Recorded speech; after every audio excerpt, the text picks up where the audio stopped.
From VOA Learning English, this is the Economics Report.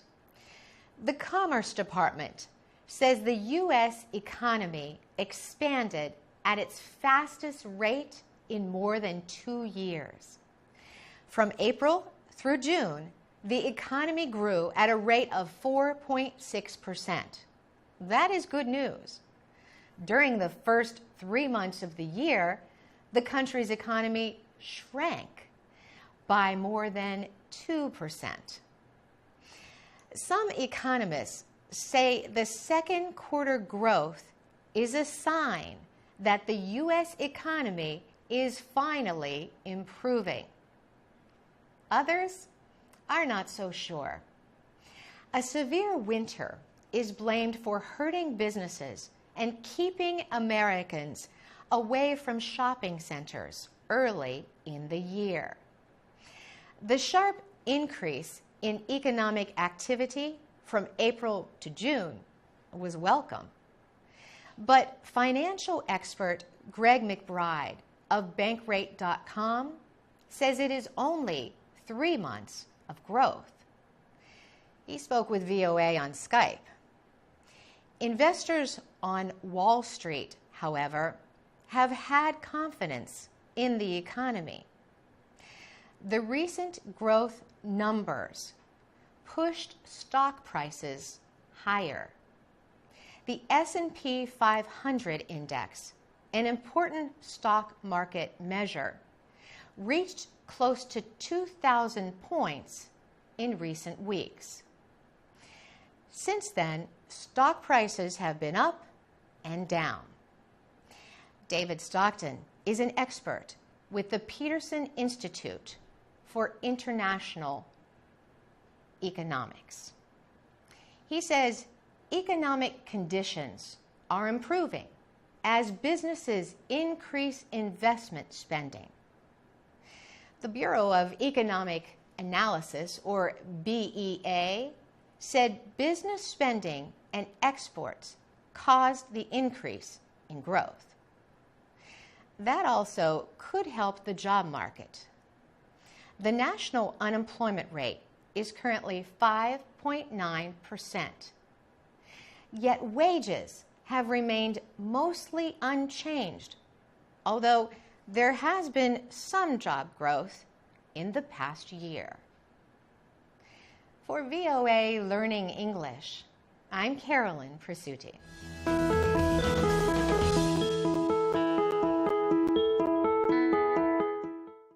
From VOA Learning English, this is the Economics Report. A United States congressional committee has passed a bill aimed at easing approval of future U.S. trade agreements with other countries. The Senate Finance Committee recently approved Trade Promotion Authority, also known as fast-track legislation. The TPA confirms the power of the president to negotiate trade agreements. The measure sets congressional goals and guidance for trade negotiations. But once an agreement is reached, lawmakers cannot propose amendments. The bill now goes to the full Senate, where heated debate is expected. The United States is currently active in negotiations on 2 major trade agreements. One is the Trans-Pacific Partnership Agreement. Those talks involve the United States and 11 other nations around the Pacific Ocean. President Barack Obama has said the United States has to shape the rules so that American businesses and workers can compete in Asian markets. If the U.S. does not act, he says, China will. The other agreement is with the European Union. It is called the Transatlantic Trade and Investment Partnership, or TTIP. Trade Promotion Authority is considered important to passage of both trade deals.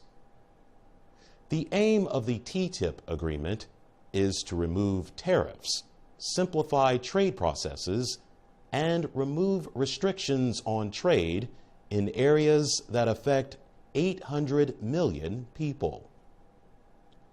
Supporters say the agreement could create 13 million jobs on either side of the Atlantic. Opponents disagree. Recently, thousands of people demonstrated in Germany and other countries to protest the trade agreement. For VOA Learning English, I'm Jonathan Evans.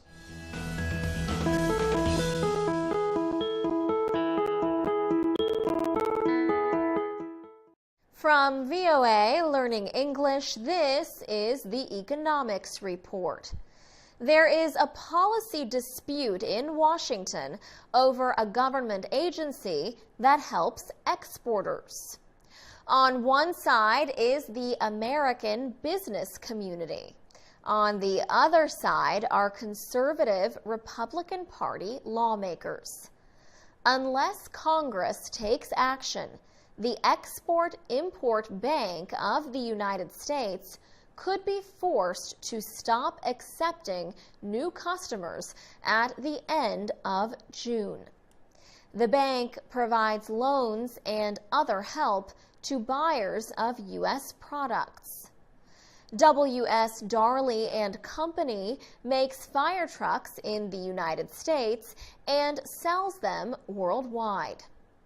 Its chief executive officer says customers can spread their payments out over a period of time, making them more affordable. Business leaders and officials say small companies making products from pickles to ice cream have received help from the agency. The bank's supporters say U.S. exports would slow without help from the government agency. The Export-Import Bank also provides help to big companies. The aircraft maker Boeing says it would have to move some of its manufacturing jobs overseas without the help it receives. But Delta Airlines says the bank has helped foreign customers buy airplanes from Boeing at a lower cost than Delta can. The airline company says that hurts its profits and U.S. aviation jobs. Recently, the House of Representatives Financial Services Committee held hearings. Republican Texas Congressman Jeb Hensarling chairs the committee. He says big companies get most of the bank's help. But supporters say the Export-Import Bank provides important help when competing with government-supported foreign companies. For VOA Learning English, I'm Alex Villarreal.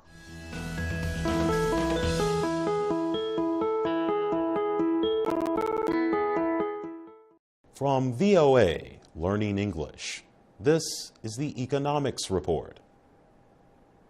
West Coast ports in the United States are busy again. Recently, negotiators reached a version of a settlement in a 9-month labor dispute and work slowdown. Now that goods again are being unloaded, the dock workers and employers say they can talk about long-term problems. Many ships have been docked or have been waiting offshore at 29 West Coast ports. Thousands of containers on those ships are waiting to be unloaded and transported across the U.S. Port officials say it will take months to process all the cargo, or goods. Most dock workers returned to work while negotiations for the 5-year contract continued. Craig Miralese is with the International Longshore and Warehouse Union. He said some of the hard issues included outsourcing good jobs or moving them elsewhere.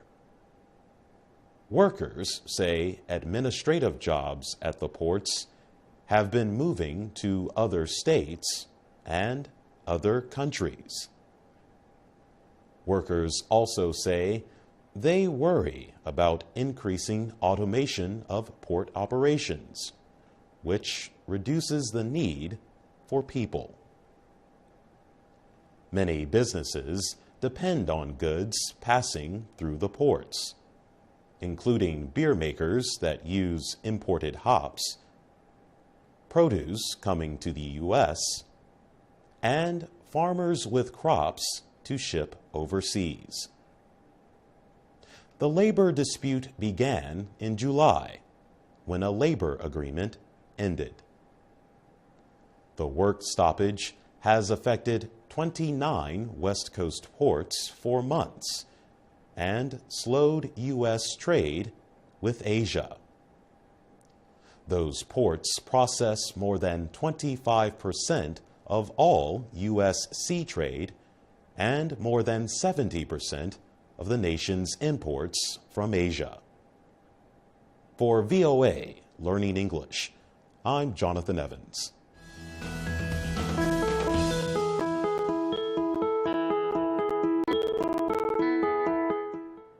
From VOA Learning English, this is the Economics Report.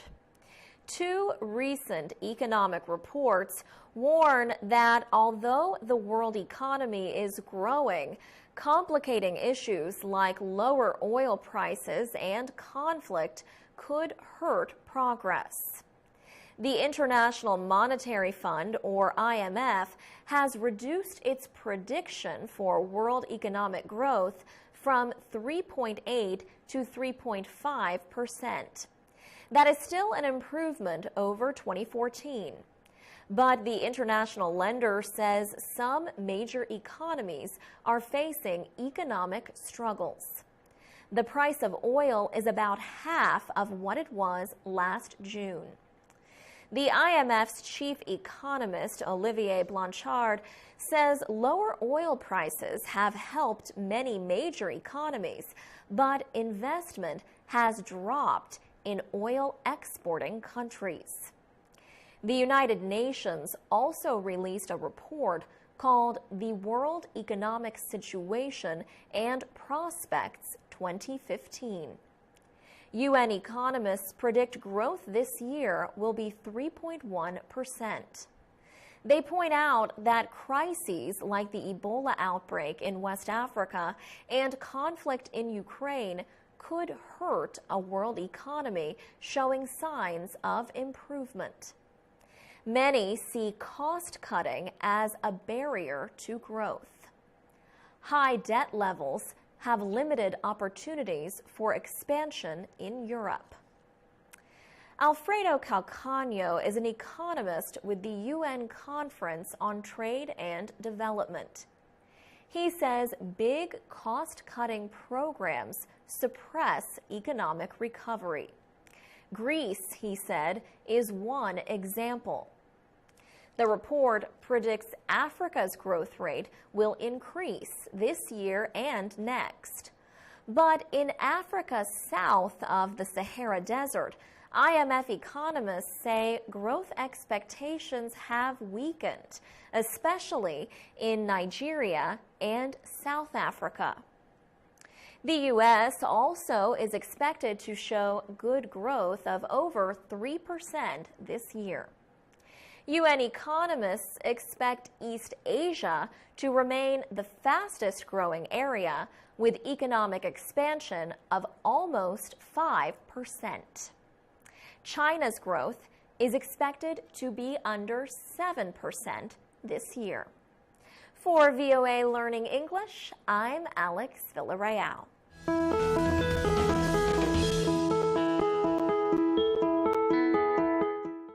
From VOA Learning English, this is the Economics Report. The International Monetary Fund says sanctions linked to the crisis in Ukraine could end up hurting Russia's economy. The IMF says the sanctions could lead to a 9% drop in Russia's gross domestic product, or GDP, the value of all its goods and services. The Russian economy shrank over the past year because of Western measures aimed at punishing Russia for its actions in Ukraine. Russian measures against the West also hurt its economy. In addition, low prices for oil exports increased pressure on the value of Russian money and the country's finances. Now, the Russian economy is showing signs of stabilizing. The economy no longer appears to be as weak as it once was. Last year, Western countries limited financing for major Russian banks and energy companies. The West also restricted high technology exports to Russia's energy industry. In reaction, the Russian government banned imports of most Western food products. The IMF estimated the immediate effect of sanctions and Russian actions against the West reduced Russia's gross domestic product by up to 1.5%. The IMF said Russia would return to economic growth next year, saying financial conditions in the country would normalize. It predicted weak economic growth of about 1.5% a year in coming years. However, the international lender urged Russia to reduce state involvement in the economy and to protect property rights and increase competition. For VOA Learning English, I'm Jonathan Evans.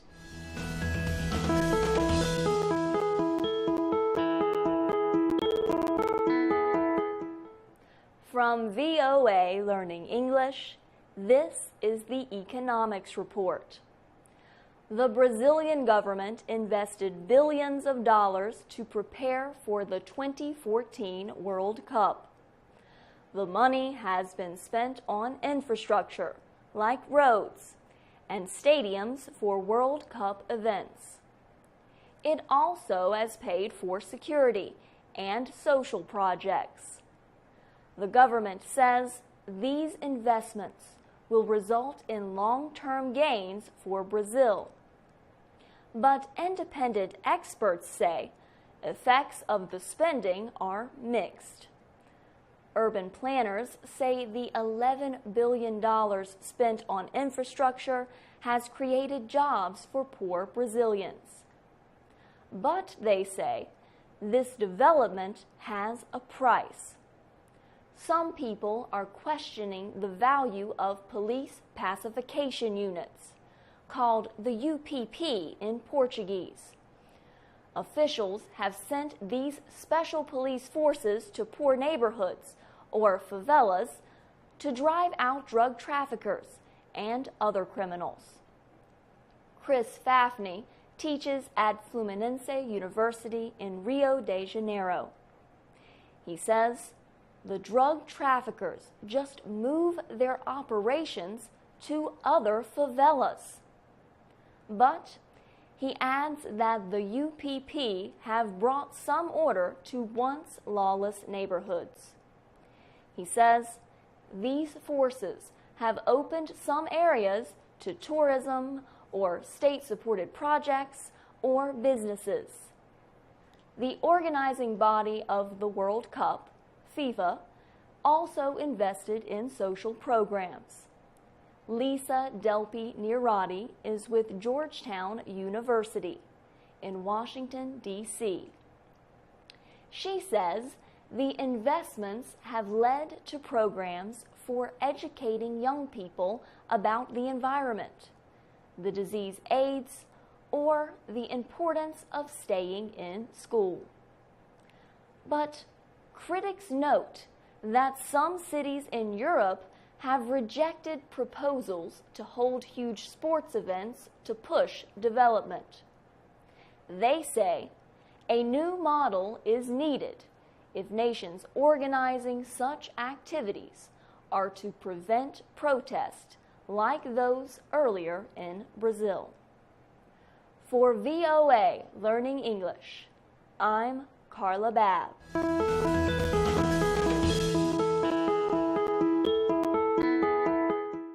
From VOA Learning English, this is the Economics Report.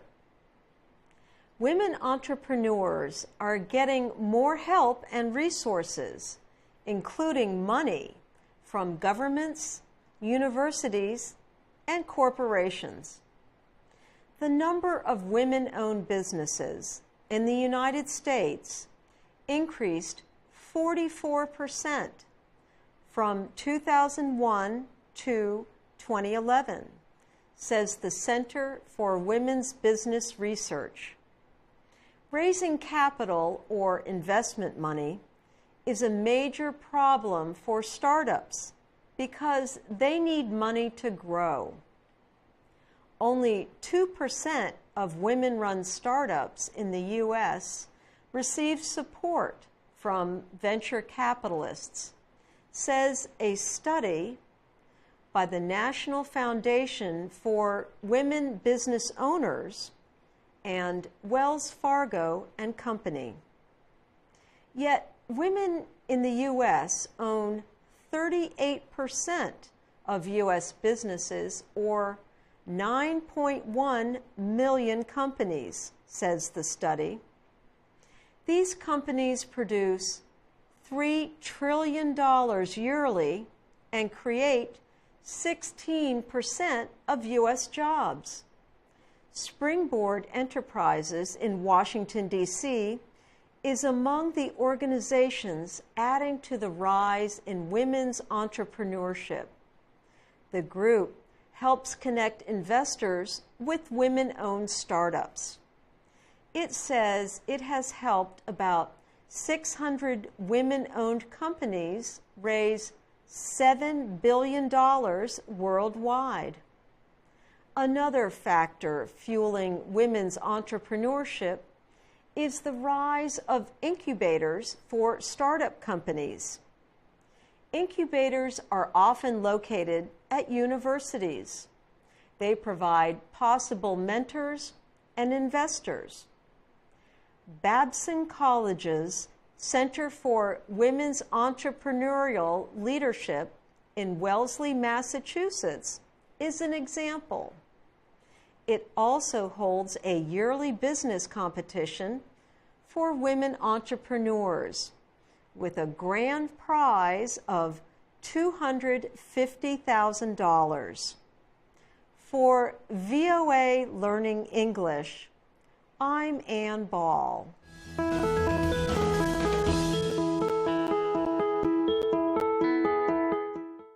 From VOA Learning English, this is the Economics Report.